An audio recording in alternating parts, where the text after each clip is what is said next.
For this assignment, I chose the movie Collateral Beauty. And it's a story about a man named Howard who loses his daughter.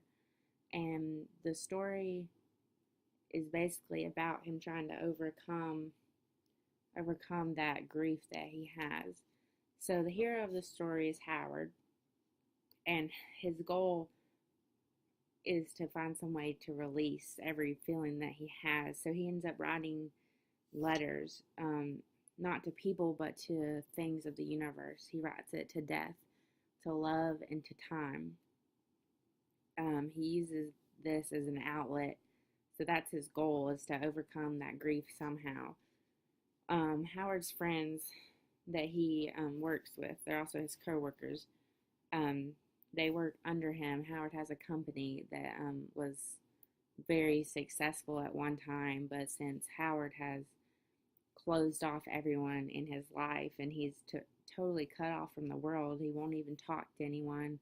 He doesn't have a cell phone. He turned off his power. He's completely cut off. Because of this, the company starts going downhill, and his friends start being concerned about their jobs and if they're going to be financially stable, if they're going to have enough money to support their families. So they have to figure out a way to save their jobs.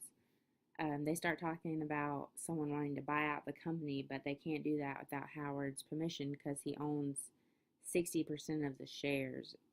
So they come up with this idea to make Howard look mentally unstable. So the adversaries in this movie are really his friends.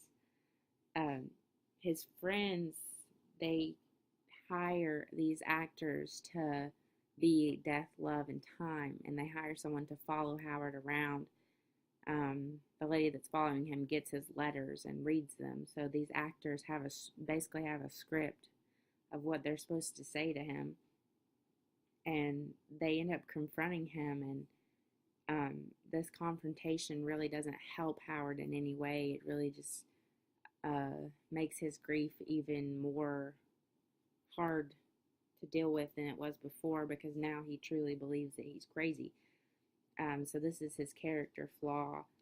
And the three actors, they come to him and they read the letters to him, and they make it seem like he's the only one that can see them. So because of this, he starts really believing that he's crazy, that something's seriously wrong with him. And this is part of his defeat.